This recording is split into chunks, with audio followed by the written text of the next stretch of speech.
We also have a chant list if you want to use ours. We have the-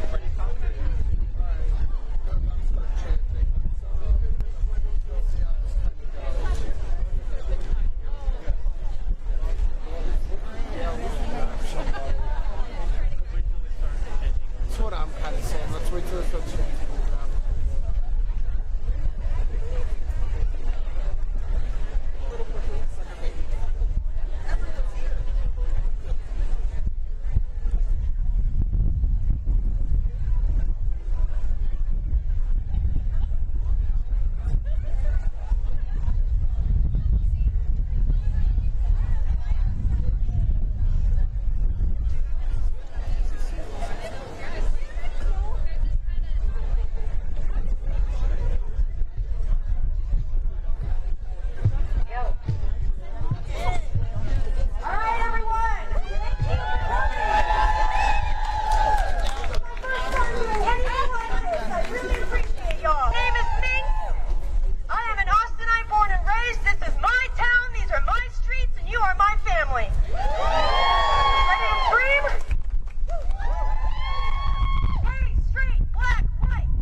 say no choice, we say pro-choice.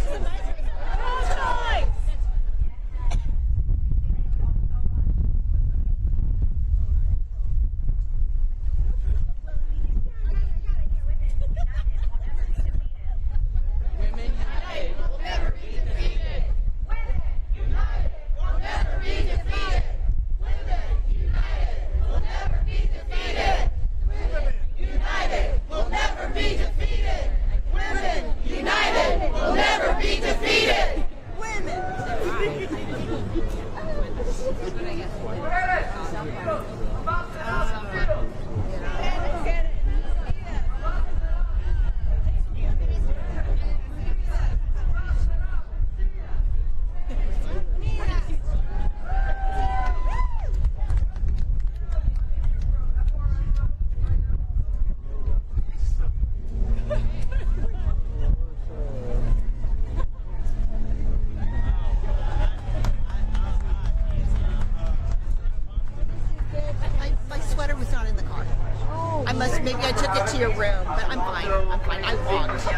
protest is really actions going on. This is a much bigger crowd than I was expecting, and I'm very grateful to everyone who came out here to fight and go for women's rights and women's liberation today.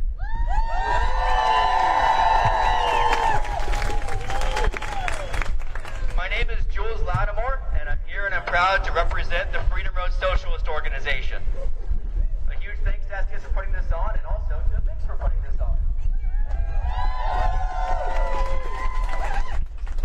We're now 3 months into 2025 and the second presidential term of Donald Trump.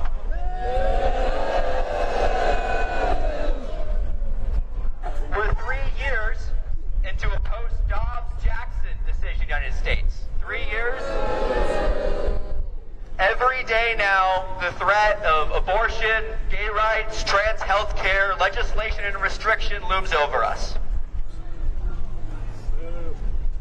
Families every day are broken up, bussed around the country, deported, shoved into hellish living conditions on the border. And for the first time in 30 years, the pay gap between women and men has increased. Our system is unable to make real progress. Even when women and LGBT folks won legislative victories, millions of women all around the world have been killed by U.S. bombs, starved by U.S. sanctions, suffered under U.S. puppet regimes, shoved into U.S. sweatshops, and exploited and trafficked by American men. Capitalism is unable to bring about the liberation of women, end the exploitation of women by men, or end the current cycle of misogynistic, transphobic, and homophobic violence. In fact, capitalism thrives off of it. Why would you not work someone 3 more hours a day when you know his wife will baby him at home? Why would you pay half of your employees 30% or more on the dollar if you don't have to? The capitalist system, the bosses benefit from misogyny. They benefit from women's oppression. It's not all doom and gloom, and it's not hopeless. International Women's Day was created not only to expose the dysfunctional evils of capitalism, but to fight for a better world. In 1909, the International Ladies Garment Workers Union led a strike of over 20,000 working women in New York City to fight for better working conditions and better pay.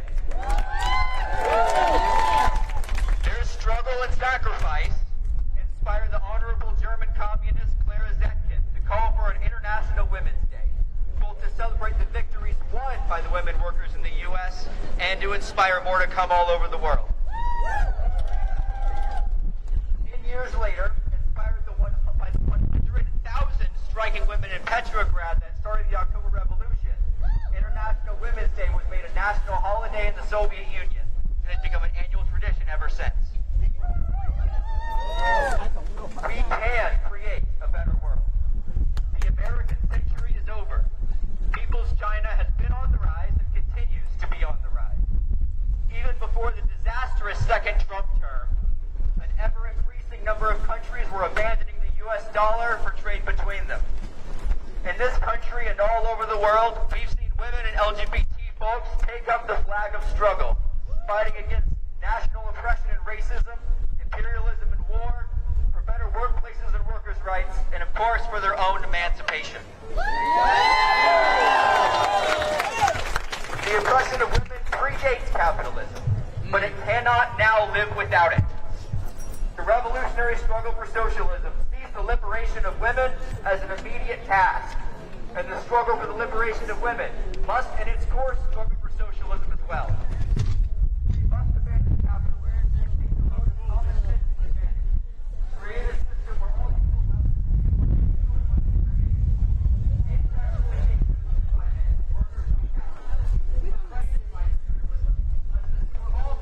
It's not my sign, they forced it on me. Don't say that.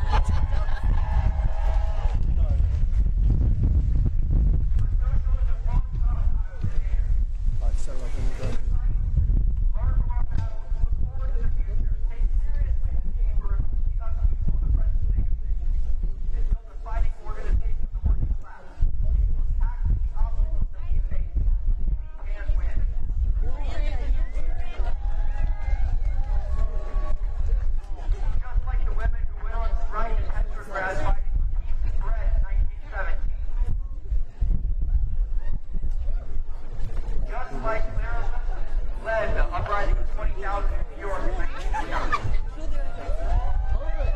The Emperor so realizes that we need a communist party. What's your name? Monique? Vinny. Nice to meet you. Awesome. We'll have him set this up so when we start, you can look at me the whole time like the camera's not here, and I'll hold this for you. Sound good? Awesome. Here's your sign, sir. I like it. The freedom of socialist organizations are proud to be a part of the Charlemagne struggle and to be able to weather attacks and celebrate victories with this. Okay, go ahead. Cool. Can I start by getting your first and last name and spell that for me? Monique Stensrud. Monique is Monique. Stensrud is Stensrud. And then do you live here in Austin? Or are you just here attending this gathering? No, I do live here in Austin, Texas. Yes. Right. Yeah. Why? Why come out here today?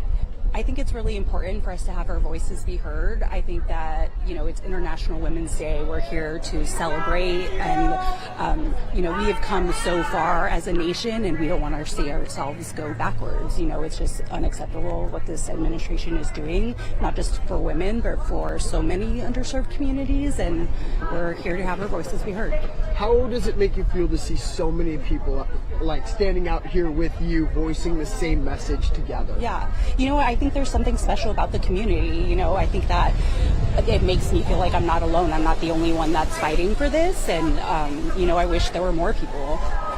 And then talk about the importance of, this message that you guys are all here standing for this afternoon. I mean, we're fighting for our democracy. We're fighting for our rights as women and as, people. And I feel like it means so much to be able to come and speak with a community that agrees with you. Absolutely. Yeah. Is there anything I didn't ask you about being here today that you want to mention? Or did we cover it? I think we're good. Yeah. Monique, thank you so much for your time.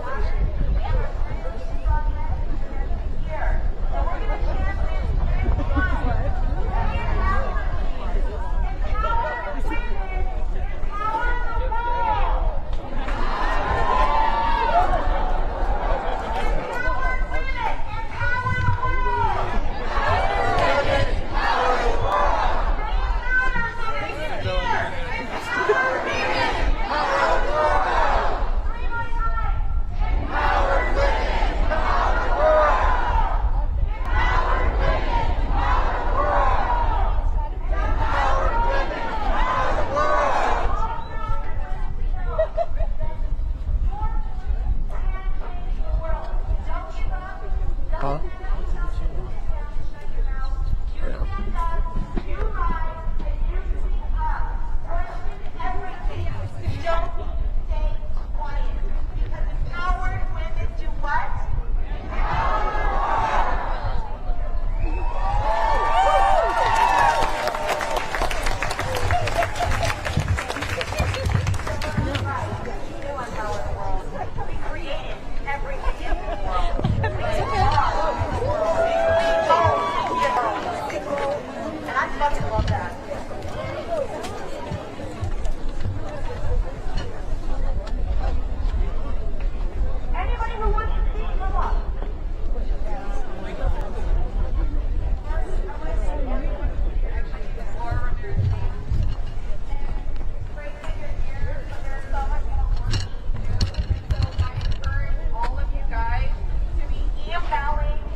Hey guys, my name is Vinny. I work with CBS Austin.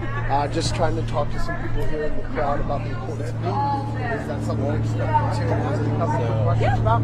Let's jump over here.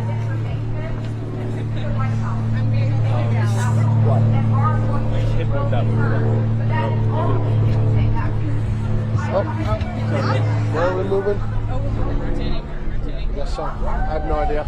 However, they focus Where do you want to go? Okay. Wait, you're on my there is an order. Sorry,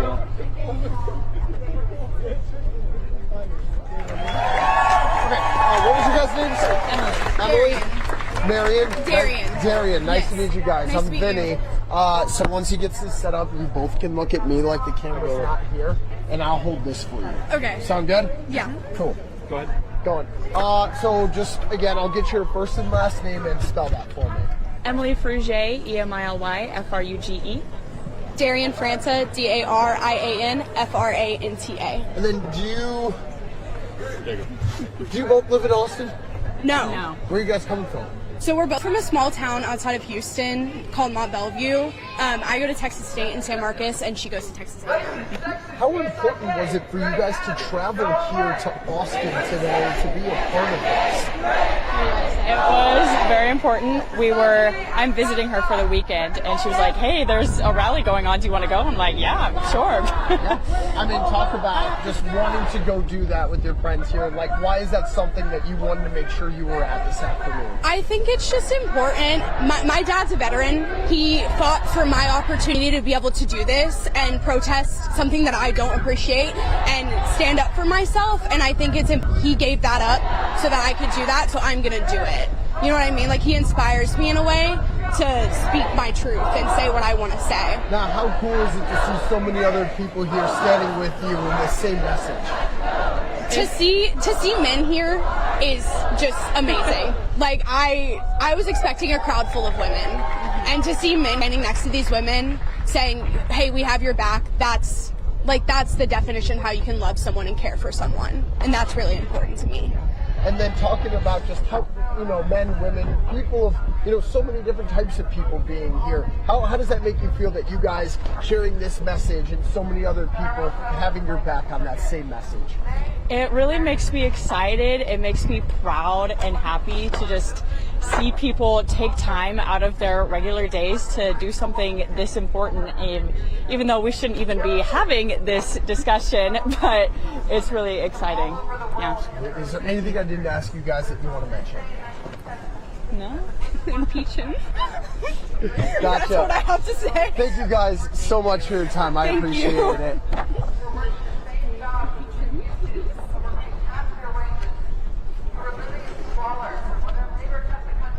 We just need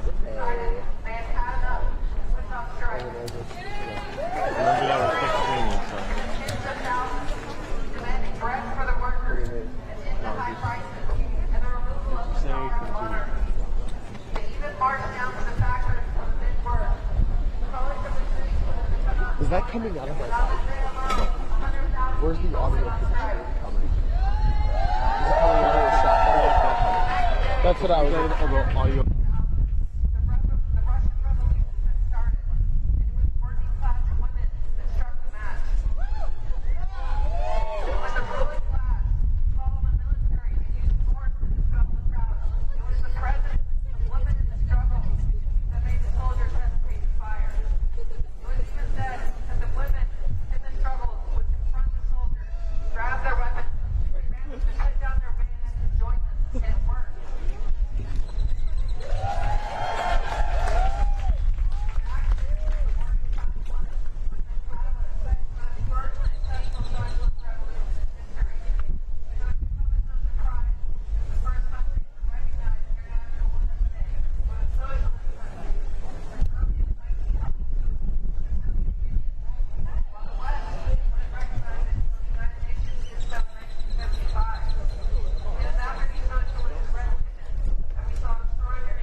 law, but they chose not to. Why? Ever since Roe was decided, the Republican Party used it very successfully to mobilize their base. So much so, I think they were kind of disappointed when it was overturned. And they couldn't use it for easy votes anymore. The Democratic Party knew this. They knew how successful this tactic was. And when it was overturned, they saw an opportunity. They could have codified it, but they decided the fundraising opportunities and the political strategy were more important. Since overturned, there have been an increase in preventable deaths due to lack of access to reproductive care. Doctors are leaving anti-choice states, and women's health care is getting worse and worse.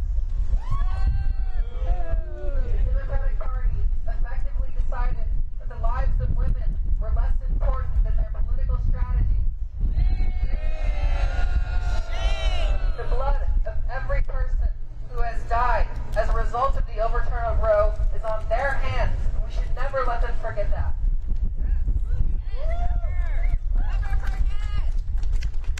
And the Republican Party is going to continue to attack women's rights every chance they get. And the Democratic Party has made it very clear they have no intention of stopping them. Instead, they want to compromise with them and reach across the aisle.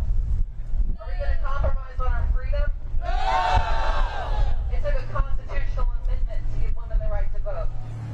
The Supreme Court has to decide if women should have control over their own bodies. White men didn't need a constitutional amendment to vote. They didn't need the Supreme Court to tell them what they can do with their bodies. Because this country, this government was built for them. It was designed around white supremacy, built on slavery. And we can never be truly free under a system that was designed against us. And this system is not some vague collection of different forms of oppression. The system has a name, and it's capitalism. We need to do more than just ask for our rights to be given to us, or just wait 4 years and hope we can vote them back. We shouldn't have to grovel and beg for what is already ours in the first place. We don't have to wait 4 years. We can have liberation now. We demand liberation now. But we know the liberation of women won't come on its own. We know the system we live under, the system that oppresses women, is the same system that oppresses black people, oppresses immigrants, queer people, and all members of the working class today. We know the system, capitalism, must go. So like the women workers of Petrograd, who went into the streets calling out for the men to join them, we make our demands, knowing our liberation only comes with liberation for all.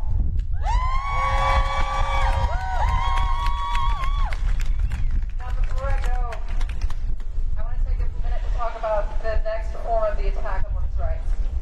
And as a trans woman, I would be remiss if I didn't talk about this. But the Republicans, when I say they will keep attacking women's rights, what that looks like is the attacks on trans health care, the attacks on trans people. We saw it last week with the introduction of a bill to ban gender-affirming care wholesale for all trans people in Texas. And that's a threat not only to trans people, but to cis women and cis men. People suffering from osteoporosis, or women who need HRT for whatever reason, or men with low T. This affects everyone. And just like with Roe v. Wade, doctors were leaving because they're so afraid